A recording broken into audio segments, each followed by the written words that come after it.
semuanya, kali ini kita akan coba bedah lebih dalam salah satu surah yang luar biasa, yaitu surah Ad-Duha. Ini adalah pesan harapan yang kuat banget, terutama di saat-saat kita merasa terpuruk. Dan surah ini ngajarin kita gimana cara mengubah rasa syukur jadi sebuah tindakan nyata. Pernah nggak sih kalian ngerasa kayak gitu?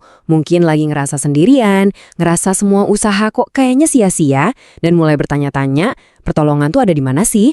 Perasaan ini manusiawi banget, dan pesan yang akan kita bahas hari ini tuh benar-benar nyambung langsung ke hati yang lagi ngerasain hal itu. Oke, ini dia peta perjalanan kita kali ini. Kita akan mulai dari pesan harapan di balik surah Ad-Duha. Terus kita lihat janji dari Tuhan di dalamnya, lalu gimana kesulitan itu justru bisa jadi berkah. Setelah itu, kita lanjut bahas soal panggilan buat bersyukur, kebajikan dalam memberi, dan pastinya kita tutup dengan poin-poin penting yang bisa kita bawa pulang. Yuk, kita mulai dari dasarnya dulu ya. Pesan harapan di dalam surah Ad-Duha. Dari namanya aja, ini udah penuh makna loh. Ad-Duha, artinya pagi yang cerah. Ini adalah surah ke-93, punya 11 ayat dan diturunkan di Mekah. Nama pagi yang cerah ini benar-benar jadi simbol. Ya, kayak fajar setelah malam yang gelap. Metafora yang kuat banget kan? Nah, sekarang kita masuk ke jantungnya surah ini. Bagian kedua ini adalah tentang jaminan ilahi. Sebuah janji yang, wow, langsung kuat dan jadi inti dari keseluruhan pesan di surah ini. Nah, ini dia ayat kuncinya. Ma wadda'aka rabbuka wa ma qala. Tuhanmu tidak meninggalkan kamu dan tidak pula benci kepadaku. Ayat ini tuh turun ke Nabi Muhammad sebagai penegasan yang luar biasa di saat beliau lagi merasa cemas. Ini benar-benar kayak pelukan dari Tuhan dalam bentuk kata-kata. Tapi, ini penting banget. Pesan ini bukan cuma untuk Nabi. Ini adalah pesan universal buat siapa aja yang pernah merasa sendirian atau ragu sama jalan hidupnya.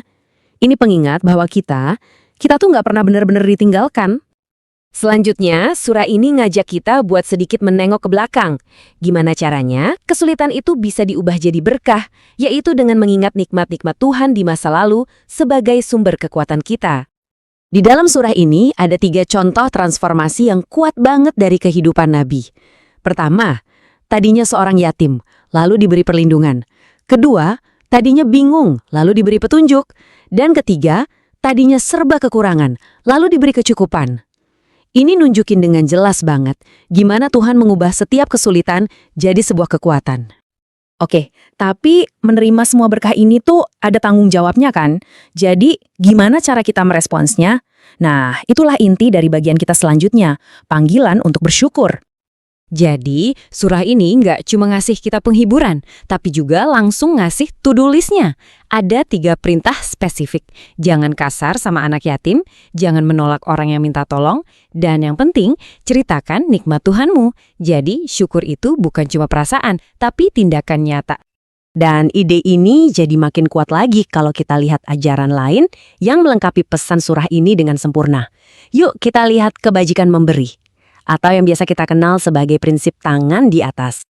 Ada sebuah hadis yang singkat tapi dalam banget. Bunyinya, al-yadu al-wulya khairun min al-yadi as-sufla. Tangan yang di atas itu lebih baik daripada tangan yang di bawah. Ini benar-benar sebuah prinsip hidup. Jadi maksudnya apa sih? Gampangnya, tangan di atas itu adalah si pemberi, orang yang ngasih bantuan, sedekah, dan kebaikan. Sementara tangan di bawah itu si penerima. Hadis ini ngajarin kita untuk selalu bercita-cita jadi sumber kekuatan dan bantuan buat orang lain. Bukan cuma jadi penerima pasif aja. Oke, mari kita rangkum semuanya. Di bagian terakhir ini, kita akan ubah semua pesan tadi jadi sesuatu yang praktis. Inilah poin penting untuk Anda.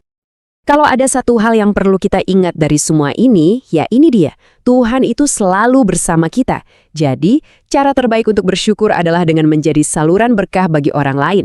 Ini kayak siklus gitu, kita menerima, lalu kita memberi. Dan salah satu cara paling dalam untuk bisa terhubung dengan pesan ilahi ini adalah lewat keindahan cara membacanya. Nah, ini membawa kita ke sebuah seni dalam tradisi Islam yang namanya tajwid. Ini cara kita bisa merasakan makna di setiap suku katanya. Walaupun ilmunya luas banget, ada 2 prinsip dasar yang bisa kita lihat di sini. Pertama, ada yang namanya tafkhim, atau pengucapan yang tebal dan bergema.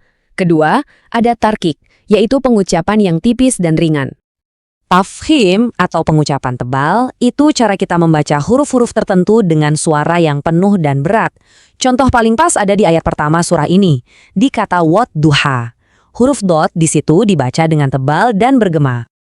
Sebaliknya, tarkik adalah pengucapan tipis.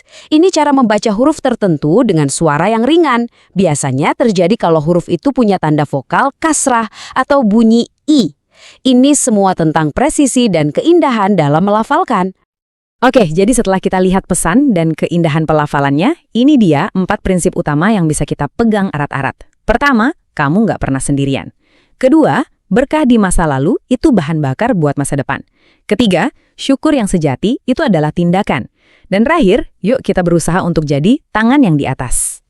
Nah, ini dia pertanyaan terakhir buat kita renungkan bareng-bareng. Bagaimana Anda, dengan berkah apapun yang Anda punya, besar atau kecil, akan menjadi tangan di atas untuk seseorang hari ini? Coba direnungkan ya. Terima kasih sudah menyimak.